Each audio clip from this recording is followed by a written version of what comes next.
Somos la Iglesia Alianza Cristiana y Misionera de las Cortes y estamos aquí para compartir contigo el amor de Jesús. Ven con nosotros y celebremos a Cristo, el Rey de Reyes y Señor de Señores.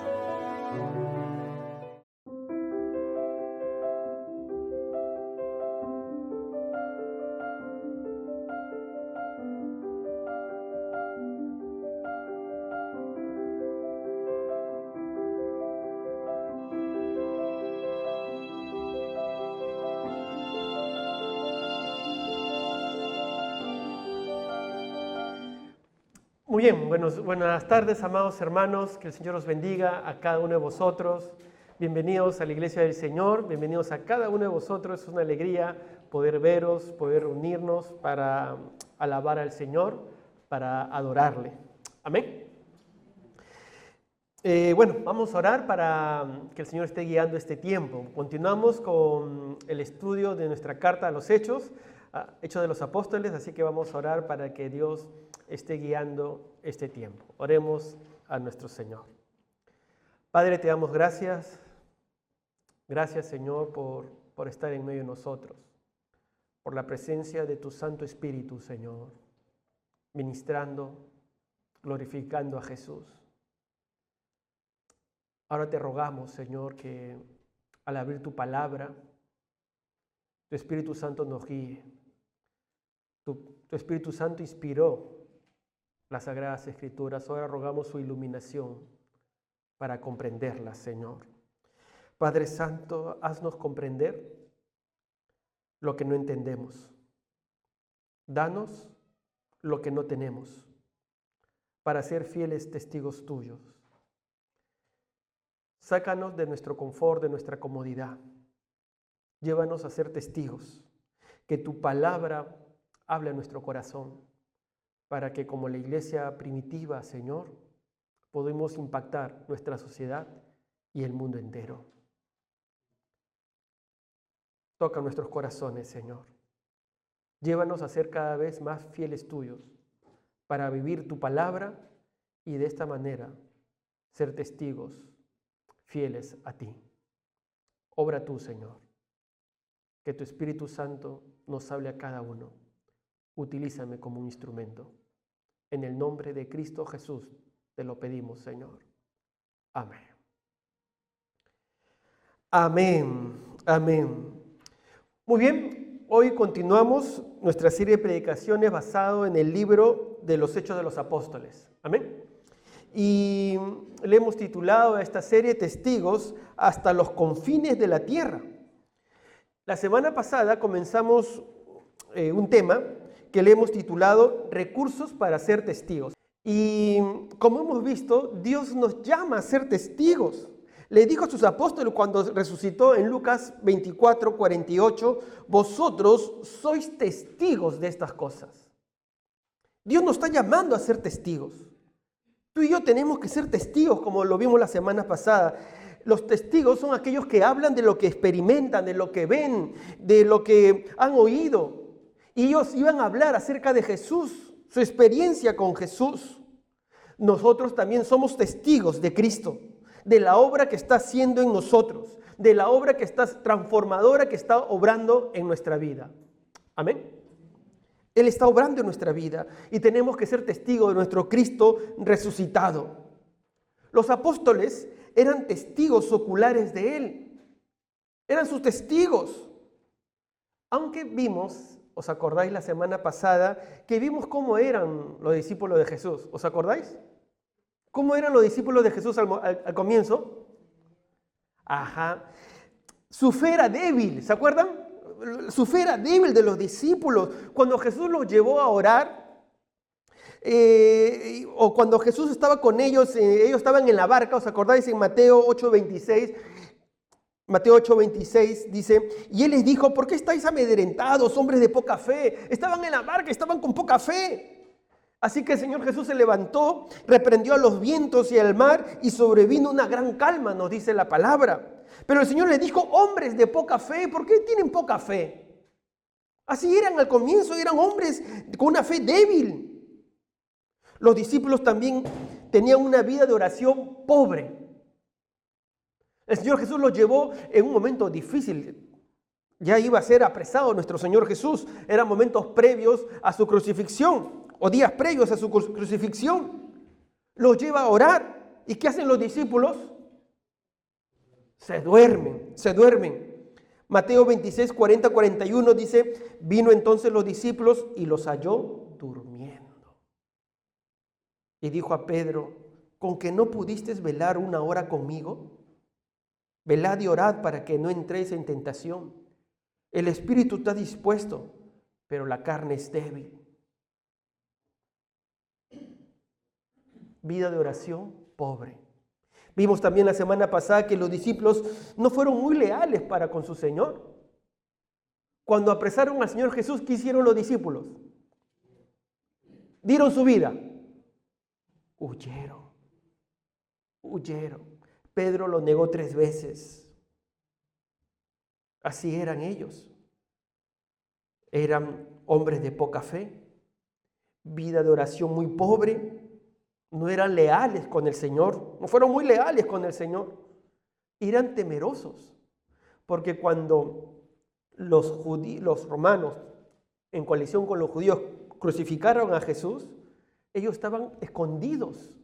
Allí estaban escondidos, dice Juan 20, 19, entonces al atardecer de aquel día, el primer día de la semana, estando cerradas las puertas del lugar donde los discípulos se encontraban, ¿por qué dice? Por miedo a los judíos. Jesús vino y se puso en medio de ellos y le dijo, paz a vosotros. Estaban con miedo, tenían miedo. Así eran los discípulos al comienzo. Pero vimos la semana pasada también que estos discípulos que tenían poca fe, que tenían una vida de oración pobre, que no eran muy leales y que encima eran temerosos, eran cobardes, estos hombres, dice la Biblia, atestigua, Hechos 17:6, estos, pues dice la gente, estos que trastornan el mundo entero también han venido acá. Y la pregunta que nos hacíamos es cómo estos hombres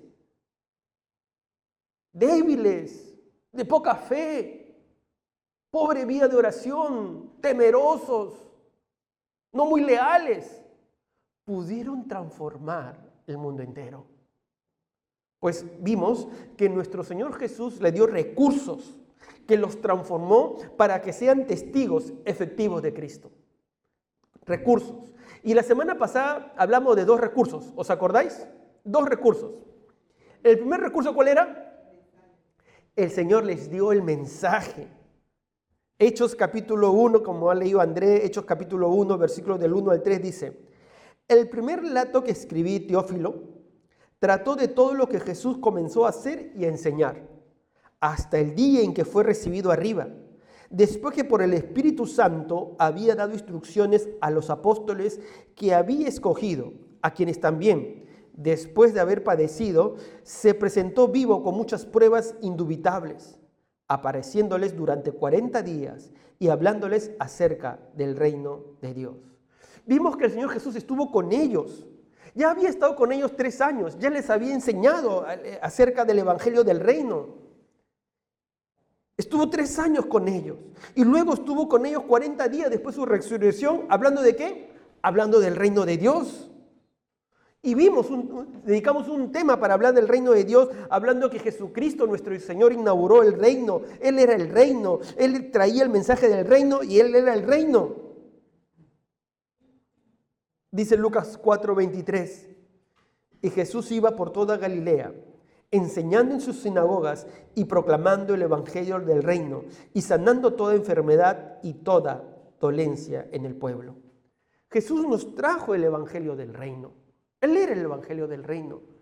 Él era el reino. Pues ese mensaje se lo dio a sus discípulos. Ellos tenían el mensaje. Ellos tenían que predicar el evangelio. Amados hermanos, eso es lo que tenemos que predicar. El evangelio del reino. No podemos cambiar el mensaje. Porque vimos también que el evangelio del reino produce tres efectos en nuestras vidas. Uno, el Evangelio produce perdón de pecados. El Evangelio transforma nuestras vidas, porque el Evangelio es el único mensaje que transforma nuestras vidas. Y el Evangelio es usado por el Espíritu Santo para producir el nuevo nacimiento. El Espíritu Santo usa el Evangelio que predicamos y el Evangelio, tomado por el Espíritu Santo, produce el nuevo nacimiento. Como dice Pedro, 1 Pedro, capítulo 1, 23 al 25. Dice, siendo renacidos, ahí está el nacimiento espiritual, siendo renacidos no de simiente corruptible, como de humanos, sino de incorruptible. ¿Por qué? Por la palabra de Dios, que vive y permanece para siempre. Y esta es la palabra que por el Evangelio os ha sido anunciada. El Evangelio que predicamos, tomado por el Espíritu Santo, produce un cambio en nuestra vida, nos transforma, produce el nuevo nacimiento. Cuando creemos en Cristo, entonces nuestros pecados son perdonados, el Espíritu Santo nos lleva a arrepentirnos, nos lleva a vivir en el reino de Cristo, en el reino espiritual. Y hemos dicho también que hay una lucha en nuestro interior, hay una lucha externa e interna. El mundo, que es el príncipe, ¿quién es el príncipe de este mundo? El enemigo. Quiere alejarnos del reino del Señor. Hay una lucha externa, pero también interna, porque tenemos la naturaleza pecaminosa, pero también tenemos la naturaleza espiritual que el Espíritu Santo ha obrado en nuestro corazón. Y hay una lucha, pero Dios quiere que siempre permanezcamos en el reino. Por eso que dice Juan, que si alguien dice que no ha pecado, le hace mentiroso al Señor. Más bien dice en 1 Juan 1:9, si confesamos nuestros pecados, nuestro Dios es fiel y justo para perdonar nuestros pecados y limpiarnos de toda maldad. ¿Por qué? Porque Él quiere que vivamos limpios en el reino. Él quiere que estemos limpiando nuestra vida con la sangre de Jesús que derramó en la cruz del Calvario y vivir en el reino de Cristo, mantenernos en el reino de Cristo, vivir para glorificar a Cristo nuestro Señor. Amén. Él nos dio el mensaje. Ese es el mensaje que tenemos que predicar. Pero segundo, vimos también, ¿qué más les dio Jesús a sus discípulos? Su presencia. Su presencia. Dice el versículo 3, Hechos 1:3, a quienes también, después de haber padecido, se presentó vivo con muchas pruebas indubitables, apareciéndoles durante 40 días y hablándoles acerca del reino de Dios. ¿Cuántos días se le apareció el Señor Jesús? 40. De diferentes formas. El Señor Jesús comió con ellos, habló con ellos, se les apareció en medio del aposento alto, caminaba con ellos, comía con ellos, bebía con ellos. Ellos estaban seguros que Cristo había resucitado porque ya habían compartido con ellos más de 3 años y ahora compartían con Cristo resucitado. Y eso les llenó de confianza. La resurrección de Jesucristo, hemos dicho que atestiguaba de que Jesucristo es Hijo de Dios, es Dios mismo. La resurrección de Jesús confirmó su deidad, dice Romanos 1:4. Fue declarado Hijo de Dios con poder por la resurrección. Entonces la resurrección quedó acreditada. La resurrección quedó acreditada y por tanto ellos estaban motivados, confiados. Por eso que ellos dan su vida, porque sabían que predicaban un mensaje verdadero. Cristo había resucitado y Cristo vivía en sus corazones. Cristo en esos 40 días confirmó su presencia. ¿Y de qué habló el Señor Jesús en esos 40 días? Acerca del reino. Comenzó a hablar del reino. Era importante que ellos entiendan el mensaje del reino. Y también cuando hablamos del reino, hemos dicho que la Biblia se refiere al reino de Dios en 2 sentidos. ¿Os acordáis? En 2 sentidos. ¿En qué sentidos? Muy bien, en la forma espiritual. Cuando la Biblia se refiere al reino espiritual, se está refiriendo cuando Cristo gobierna en nuestras vidas. ¿Quién gobierna nuestras vidas? ¿Quién gobierna nuestras vidas? Pero a veces el yo quiere gobernar, ¿sí o no? Mi yo quiere gobernar. Me molesto, me amargo, me sale mi yo. Al único que no le salen su yo son a las esposas, ¿sí o no? Las esposas son sujetas. No les sale el yo a las esposas. A los esposos nomás nos salen el yo que nos molestamos. Las esposas son acá casi perfectas. Se nos quiere salir el yo. Hay hermanitos que también se les sale el yo. Digo hermanitos, no hermanitas. Las hermanitas acá también son sujetas las hermanitas. Cristo tiene que reinar en nuestra vida. Y Cristo era manso, humilde de corazón. Humilde de corazón. Sencillo. Cristo tiene que reinar en nuestro corazón, mis amados hermanos. Ese es el reino espiritual. Por eso Jesús decía, el reino de los cielos se ha acercado. El reino de Cristo en nuestra vida, en nuestro corazón. Cuando Cristo reina en nuestra vida, en nuestro corazón, entonces comienza a reinar en nuestro hogar. Y así el reino de Dios se expande, reinando en nuestras vidas, en nuestros hogares, en nuestras familias. Pero también hemos dicho que cuando nos referimos al reino de Dios, nos referimos al reino físico, ¿verdad? Y este es el reino futuro, cuando Cristo venga por segunda vez a reinar aquí en la tierra, desde Israel.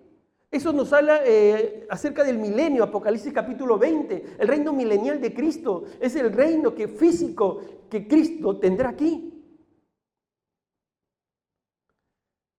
Entonces, el Señor le dio de su presencia.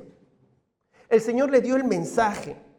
Hoy permíteme compartir el tercer recurso. Estos dos primeros lo estoy repasando, que ya lo hemos visto la semana pasada. Hoy quiero hablar con vosotros del tercer recurso que la Biblia nos muestra. Y el tercer recurso es que Dios les dio el poder de lo alto. Dios le dio a sus discípulos el poder de lo alto. Los discípulos muy probablemente que estaban motivados porque Cristo había resucitado. Su presencia los había motivado, les había confirmado su fe. Ellos también habían recibido el mensaje correcto. Lo tenían completo, Jesús había resucitado. Pero escuchadme, todavía no estaban capacitados por ello. ¿Cómo que no? No, todavía no estaban capacitados. Pero pastor, tenían el mensaje. Pero pastor, estaban confiados de que Jesús había resucitado. Pero Jesús dice, no, todavía no prediquen. ¿Qué tienen que hacer? Esperar. Miren, vamos a leer Hechos capítulo 1, versículos 4 y 5. Le dice así: y estando juntos, Jesús les mandó que no salieran de Jerusalén, sino que esperaran la promesa del Padre, la cual les dijo, oísteis de mí. Pues Juan bautizó con agua, pero vosotros seréis bautizados con el Espíritu Santo dentro de pocos días. ¿Os dais cuenta? El Señor Jesús, ¿qué les mandó? A que esperen. Muy probable que ellos querían salir a predicar a su familia, a sus amigos. Si Cristo había resucitado, quiero contarlo. Pero el Señor Jesús le dice, esperen. ¿Te imaginas a Pedro?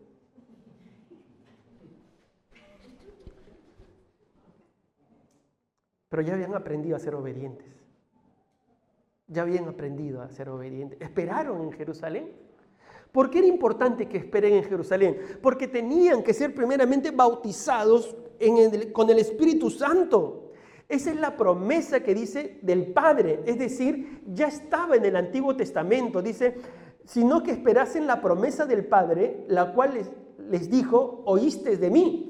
El Señor Jesús le dije, esta era la promesa del Padre que ya estaba en el Antiguo Testamento. Yo también se las he enseñado. Por eso que Juan el Bautista, cuando ve a Jesús, el Mesías, él dice en Mateo 3:11, también lo dice en Lucas 3:16, dice Juan el Bautista así: yo a la verdad os bautizo en agua para arrepentimiento, pero el que viene tras mí, cuyo calzado ya no soy digno de llevar, es más poderoso que yo. Él os bautizará en Espíritu Santo y fuego. En Espíritu Santo y fuego. El fuego representa al Espíritu Santo. Juan el Bautista atestiguaba lo que ya estaba registrado en el Antiguo Testamento. Estaba en el libro de Joel, en el libro de Ezequiel, en el libro de Zacarías, el profeta Isaías también. Por ejemplo, el profeta Isaías dijo en Isaías 32:15, hasta que sobre nosotros sea derramado el Espíritu de lo alto. Entonces estaba atestiguado que tenía que venir el Espíritu Santo. Por eso que nuestro Señor Jesús dedica tiempo a enseñar esta gran verdad a los discípulos. Por ejemplo, en el Evangelio de Juan, capítulo 4, versículos 16 y 17, dice así. El Señor Jesús le dice a sus discípulos: y yo, Jesucristo, y yo rogaré al Padre y os dará otro consolador, para que esté con vosotros para siempre. El Espíritu de verdad, al cual el mundo no puede recibir porque no le ve ni le conoce, pero vosotros le conocéis, porque mora en vosotros y estará en vosotros. El Señor Jesús dice: y yo rogaré al Padre y os dará otro consolador. Es interesante que este término, otro consolador, en el idioma original, en el griego en que fue escrito el Nuevo Testamento, dice Aios Parakletos. Y ese término, Aios, significa alguien de la misma capacidad, de la misma esencia.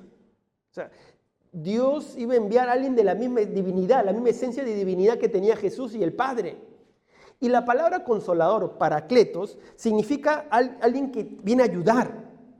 Alguien que viene a ayudar, un ayudador. Alguien que está al lado para ayudar, para defender, para consolar.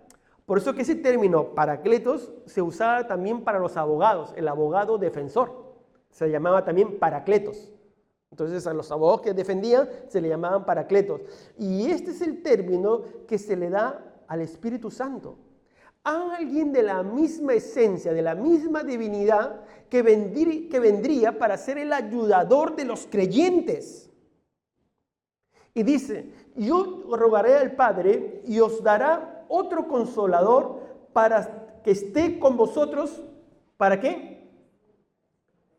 ¿Para qué? Para siempre. Pastor, ¿y en el Antiguo Testamento el Espíritu Santo estaba?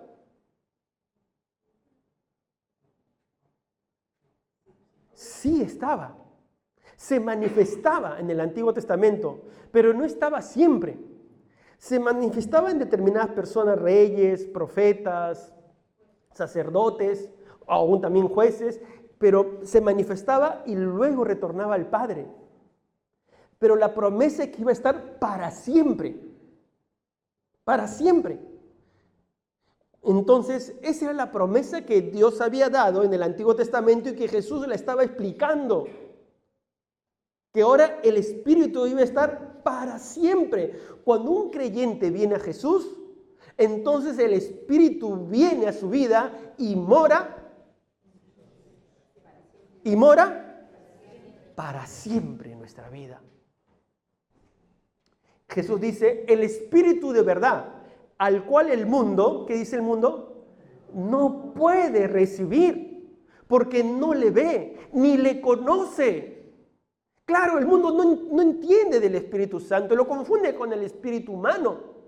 Pero cada creyente que ha rendido su vida a Jesús, el Espíritu Santo viene a morar en nuestra vida, está en nosotros. Lo percibimos, nos guía, porque dice el Espíritu de verdad. El Espíritu de verdad viene a guiarnos hacia la verdad de la palabra de Dios. Él dice, el mundo no le ve ni le conoce, pero vosotros le conocéis, porque mora con vosotros y estará con vosotros. El Espíritu Santo ya había obrado en los discípulos, pero luego en Pentecostés viene a morar para siempre en ellos. Jesús tomó tiempo para explicar a ellos a sus apóstoles. ¿Por qué? Porque era vital esta verdad. Era vital que ellos lo comprendan, porque solamente guiados y en el poder del Espíritu Santo, ellos podían ser fieles testigos de Jesús. En otro episodio, Jesús les dice, hablando de que el Espíritu Santo iba a morar en nuestra vida y iba a brotar de nuestro interior como ríos de agua viva, refiriéndose al Espíritu, Jesús les dice en Juan 7:39. Esto dijo del Espíritu, ríos de agua viva, que habían de recibir los que creyesen en Él. Todos los que creen en Jesús reciben el Espíritu Santo. Pues aún no había venido el Espíritu Santo porque Jesús no había sido aún glorificado.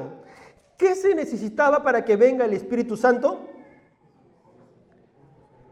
Que Cristo sea glorificado. Cristo todavía no había sido glorificado. Él tenía que morir, resucitar e ir a la presencia del Padre. Allí era glorificado. Pero como todavía no había sido glorificado, entonces el Espíritu Santo no venía. Jesús en otra ocasión les dice así, en Juan capítulo 16, versículos 7 y 8. Jesús le dice, pero yo os digo la verdad, os conviene que yo me vaya. Les está explicando, os conviene que yo me vaya, porque si no me fuera, el Consolador no vendría a vosotros. ¿Os dais cuenta? Cristo tenía que ser glorificado. Cristo tenía que irse con su Padre. Ahora, por supuesto que en ese momento, ¿cómo estaban los discípulos? Triste, porque no, Señor, no entendían, o sea, sabían la verdad, pero no tenían, entre saber y comprenderla, a veces hay una distancia. Entonces, no, Jesús, queremos estar contigo. No, pero os conviene que yo me vaya. ¿Cómo nos va a convenir que tú te vayas, Jesús? No os conviene, porque va a venir el Consolador, el Paracletos. Y dice versículo 8, y cuando Él venga, convencerá al mundo de pecado, de justicia y de juicio. ¿Quién convence de pecado? El Espíritu Santo. Y así el Señor Jesús dedicó tiempo para explicar ello. Teníamos que entender, la iglesia tiene que entender que el Espíritu Santo, que la iglesia obra a través del Espíritu Santo. El Evangelio se comparte por medio del Espíritu Santo. Veamos otro pasaje. Juan 16, 13 al 14. En esta ocasión, el Señor Jesús, miren lo que le dice a sus discípulos. Pero cuando venga el Espíritu de verdad, una vez más utiliza el término de verdad, porque una vez más el Espíritu nos guía a la verdad, nos guía su palabra, nos lleva a discernir también de los falsos maestros que tergiversan la palabra de Dios. Entonces el Espíritu Santo nos ayuda a discernir la verdad, a comprender la verdad. Por eso Él dice, cuando venga el Espíritu de verdad, Él os guiará a toda la verdad, porque no hablará por su propia cuenta, sino que hablará todo lo que oyere y os hará saber las cosas que habrán de venir. Y versículo 14 dice, Él, ¿qué dice? ¿Qué hace el Espíritu Santo? Él glorifica a Jesús, porque tomará de lo mío y os lo hará saber. El Espíritu Santo glorifica a Jesús. Por eso que la iglesia debe glorificar a Jesús. La iglesia debe ser cristocéntrica. En este tiempo en que los yo y los egos de los seres humanos están de reflote, la iglesia de Dios debe siempre glorificar al único que se merece ser glorificado, a Jesucristo, nuestro Señor. Esa es la labor del Espíritu Santo, glorificar a Jesucristo. Y como os he dicho, esta promesa que Jesús hablaba con sus discípulos estaba en el Antiguo Testamento. Era una promesa que ya Dios había dado. Porque el Espíritu Santo es el único que transforma nuestros corazones. Dice en Ezequiel, capítulo 36, versículos 26 y 27, dice así, la promesa del Señor, del Padre: os daré corazón nuevo y pondré espíritu nuevo dentro de vosotros y quitaré de vuestra carne el corazón de piedra y os daré un corazón de carne y pondré dentro de vosotros, ¿qué dice? Mi espíritu, y haré que andéis en mis estatutos y guardéis mis preceptos y los pongáis por obra. El Espíritu Santo es el que transforma nuestra vida. Es el único que transforma nuestro corazón. Este corazón de piedra, de cemento, corazón duro que a veces quiere que salga a salir el yo. El que lo transforma es el Espíritu Santo. Esposas, ¿quiénes transforman el corazón de su esposo? Yo, pastor, con un palo lo transformo. No, es el Espíritu Santo. Esposo, tranquilo, ya no van a venir con chinchón, ¿cómo se dice? Queridas esposas, es el Espíritu Santo. Queridos esposos, es el Espíritu Santo. Él nos transforma. Él transforma nuestra vida. Pastor, pero ¿cuándo va a cambiar? ¿Tú qué tienes que hacer? Orar. Síguele hablando la palabra. Pero es el Espíritu Santo. Cuando le prediques a alguien, a veces uno quiere convertir al que le está predicando, ¿no? No, recibe a Jesús. No, pero quiero pensarlo, pero recibe a Jesús. No somos nosotros los que convertimos. Yo sé que ese es nuestro deseo, que se convierta. A veces las esposas le predican a sus esposos: mira, no te doy de comer si no recibes a Jesús. No. Es el Espíritu Santo. Él va a obrar en los corazones. Hay que dejar que Dios obre. Es el Espíritu Santo que va a transformar a nuestros hijos, que va a transformar a quienes prediquemos. Y el Espíritu Santo tiene sus formas. Tiene sus formas. Ahora, recapitulando.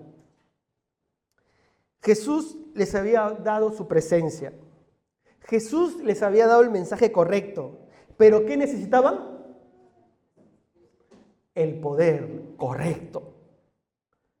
El mensaje correcto necesita el poder correcto. Necesita el poder transformador. El mensaje correcto es insuficiente, necesita el poder correcto. Y ese poder correcto es el poder de lo alto, el poder del Espíritu Santo, el único que transforma nuestras vidas, el único que transforma nuestros corazones. Ese mensaje correcto, el Espíritu Santo lo utiliza. ¿Para qué? Para convencernos de pecado. Nosotros no convencemos de pecado. Es algo inimaginable. Tú hablas de un ser humano, tú no le puedes convencer de pecado, porque uno siempre se va a ¿qué? El ser humano siempre ¿qué hace? Se justifica, efectivamente. Es el Espíritu Santo que nos lleva a convencer de pecado, que nos arrepentimos. Ese es un milagro de Dios, solamente lo puede hacer Dios. Nadie quiere arrepentirse de nada. El ser humano no se quiere arrepentir de nada, de todo se va a justificar. Por eso que es un milagro cuando el Espíritu Santo convence de pecado y uno comprende que es pecador y se arrepiente. Esa es la obra del Espíritu Santo. Por eso que el mensaje correcto necesita el poder correcto, el poder de lo alto, el poder del Espíritu Santo que transforma nuestras vidas. Ahora, decíamos que el Señor Jesús, volvamos a Hechos, versículo 4 y 5, dice: y reuniéndoles, le mandó que no salieran de Jerusalén. Tienen que estar en Jerusalén, no se muevan. ¿Cuántos días estuvieron en Jerusalén? ¿Cuántos días? Matemáticas. Jesús estuvo con ellos, ¿cuántos días? 40 días. El Espíritu Santo vino en Pentecostés, que significa 50. ¿Cuántos días tuvieron que esperar? ¿Qué matemáticos? ¿Qué matemáticos? Sí, 10 días tuvieron que esperar. Ahora, 10 días parece poco, pero a veces 10 días... ¿Cuándo? Pero ellos obedecieron. No salieron de Jerusalén, estaban esperando la promesa del Padre, la cual les dijo, ¿oísteis de mí? Pues Juan bautizó con agua, pero vosotros seréis bautizados con el Espíritu Santo dentro de no pocos días. Ahora la pregunta, ¿por qué los apóstoles tuvieron la experiencia en dos momentos? Uno fue el arrepentimiento con Jesús, ya creían en Jesús, y luego el bautizo. ¿Por qué? Por lo que les expliqué al inicio. Porque ellos todavía estaban en la etapa del Antiguo Testamento, que el Espíritu venía, obraba y luego iba. Recién en Pentecostés se inicia una nueva etapa. Los teólogos le llaman dispensación, una nueva etapa en la cual se manifiesta para siempre el Espíritu Santo. Por eso que nosotros en la actualidad, bueno, desde Pentecostés, el Espíritu Santo viene a nuestra vida cuando entregamos nuestro corazón a Jesús, cuando nos arrepentimos de nuestros pecados. Entonces es una sola experiencia. Todo creyente que ha entregado su vida a Jesús tiene el Espíritu Santo. Pablo lo dice de esta manera en 1 Corintios 12:3. Él dice, porque por un solo Espíritu fuimos todos bautizados en un cuerpo. O sea, todos hemos sido ingresados, bautizados, incorporados al cuerpo de Cristo por un solo Espíritu. Cuando venimos a Jesús, Él nos incorpora al cuerpo de Cristo. Y somos hijos de Dios. Por eso que Romanos 8:9 dice así, y si alguno no tiene el Espíritu de Cristo, no es de Él. Entonces, todo aquel que tiene a Cristo tiene el Espíritu de Cristo. Y todo aquel que no tiene el Espíritu Santo no es de Cristo. Entonces, la experiencia de los discípulos ya no es nuestra experiencia. Era en ese momento porque la etapa en la iglesia, la etapa iba a cambiar. Ya desde Pentecostés viene el Espíritu Santo para siempre. ¿Amén? ¿Amén? ¿Se entendió? ¿Sí? ¿Se entendió? Vale. Entonces sigamos. Entonces Jesús le dice a ellos, no sé si puedes poner una vez más versículo 4 y 5. Entonces tienen que esperar y vosotros seréis bautizados con el Espíritu Santo dentro de pocos días. ¿Qué hacen los discípulos? Bueno, sabemos que esperaron, pero miren lo que ellos le preguntan. Sigamos el versículo siguiente, versículo 6. Dice, entonces los que estaban reunidos le preguntaban diciendo, Señor, Él le dice, recuerden, esperen, van a ser bautizados con el Espíritu Santo, ahí, esperen. Pero dicen, Señor, ¿restaurarás en este tiempo el reino de Israel? Ellos salieron con otra pregunta. ¿En qué estaban pensando ellos? En el reino físico, efectivamente, en el reino físico. Ellos estaban esperando, bueno, Señor, está bien, vamos a esperar el Espíritu Santo, pero ya restaurarás el reino, ya. Y Jesús le dice, versículo 7, Él les dijo, no os corresponde a vosotros saber los tiempos ni las épocas que el Padre ha fijado con su propia autoridad. Señor, ¿ya el reino? No os toca a vosotros saber. Nos toca. Tranquilos. Tranquilos. Pero ya, Señor, ya no. Tranquilos. Esto está en la potestad del Padre. Solamente en la potestad del Padre. Esto es algo que viene del Padre. Ellos creían ya. Y dicen, no, está en la potestad del Padre. Por eso a mí me sorprende cuando salen por ahí en las redes, ya tiene la fecha de cuándo viene Jesús.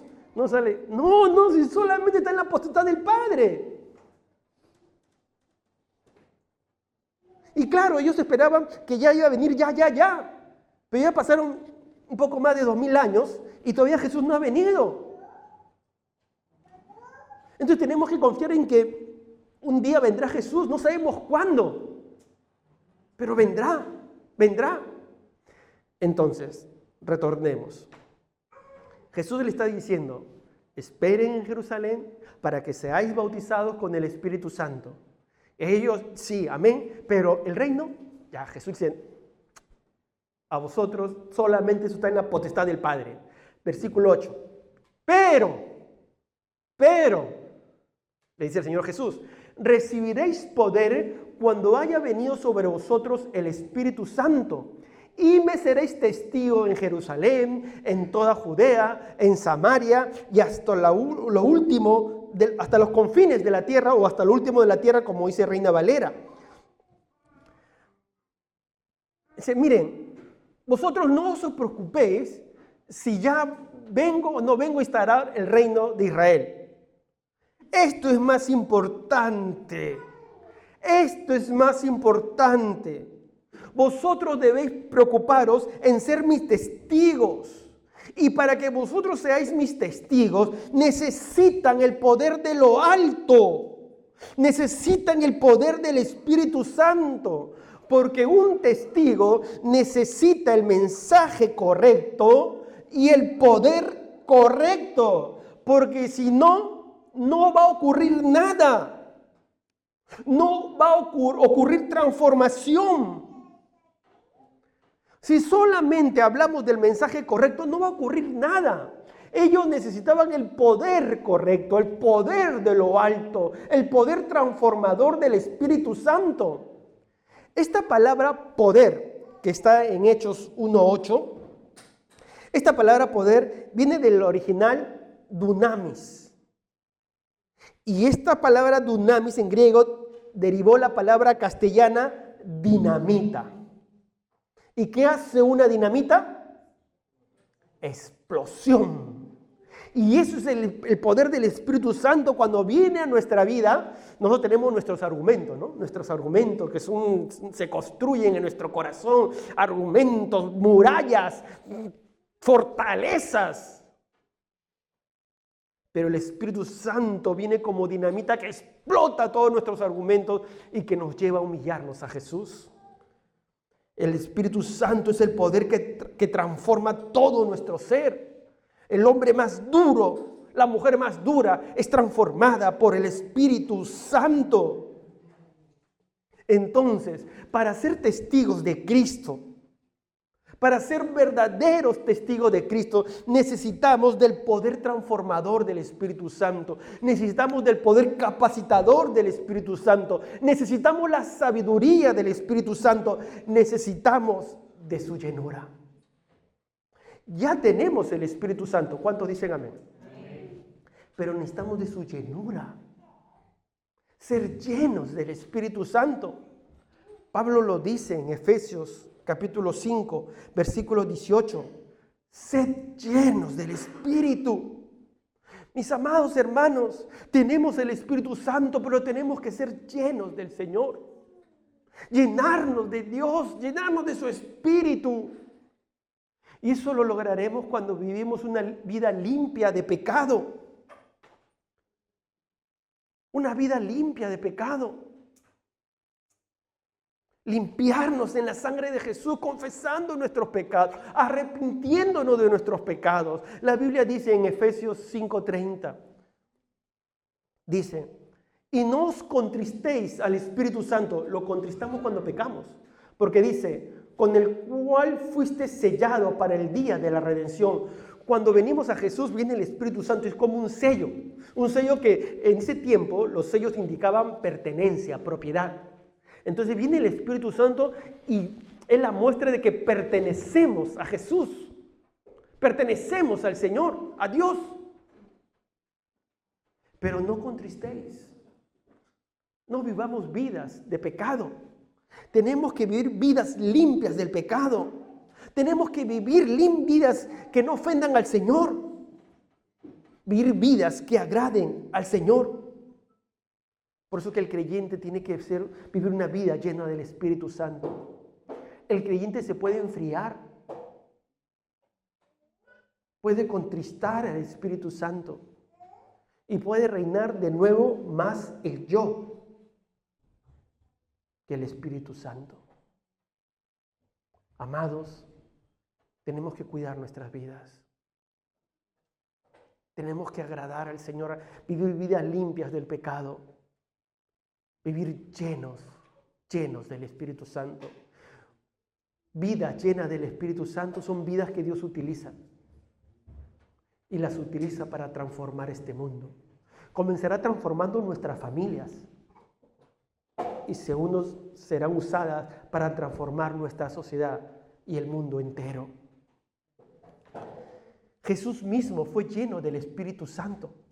Nuestro Señor Jesús, su ministerio fue un ministerio lleno del Espíritu Santo. Dice Lucas 4:1, dice, Jesús, ¿qué dice Jesús? Lleno del Espíritu Santo volvió del Jordán. Nuestro Señor Jesús fue lleno del Espíritu Santo. Su ministerio fue lleno. ¿Cuánto más nosotros? Dice Lucas capítulo 4, versículos 18 y 19. Jesús dijo, citando Isaías, el Espíritu del Señor está sobre mí, por cuanto me ha ungido para dar buenas nuevas a los pobres. Me ha enviado a sanar a los quebrantados de corazón, a pregonar libertad a los cautivos y vista a los ciegos, y a poner en libertad a los oprimidos, a predicar el año agradable al Señor. Pero Él dice, el Espíritu del Señor está sobre mí. Nuestro Señor Jesús se caracterizaba por una vida llena del Espíritu. ¿Cuánto más nosotros? Mi amado hermano, lo que va a transformar, seguir transformando nuestra vida, es una vida llena del Espíritu Santo. Es una vida llena del Espíritu. Tenemos que seguir dependiendo de Dios, una vida limpia de pecado para que Dios siga obrando en nuestra vida, para que nuestro carácter siga siendo transformado al Señor. Tu carácter y mi carácter tienen que seguir siendo transformados por el Señor. Necesitamos una vida llena del Espíritu Santo. El apóstol Pablo también dice que su ministerio no se basó en habilidades naturales, no se basó en su propia sabiduría, sino se basó en el Espíritu Santo. Dice 1 Corintios capítulo 2, versículo 4. Y ni mi palabra ni mi predicación fue con palabras persuasivas de humana sabiduría. ¿Os dais cuenta? No se basa el Evangelio en nuestra humana sabiduría, sino dice con demostración del Espíritu y de poder. Por eso que el Señor Jesús dice en Hechos 1:8, no sé si lo podemos volver a poner, Juan, pero recibiréis poder. Necesitamos el poder del Espíritu Santo. No podremos hacer el ministerio del Señor, no podremos ser testigos efectivos si el Espíritu Santo no nos guía, si el Espíritu Santo no nos capacita. Sin la sabiduría del Espíritu, sin el poder del Espíritu, no podemos hacer la obra del Señor. Entiéndeme, mi amado hermano. No la podremos hacer. Necesitamos del poder del Espíritu Santo. Cierra tus ojos para orar en este momento. Nos encontramos todos los domingos a las 6 de la tarde. También puedes conocernos durante la semana en nuestras diferentes reuniones.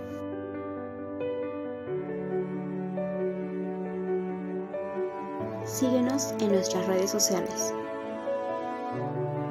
Nos gozamos que estés aquí.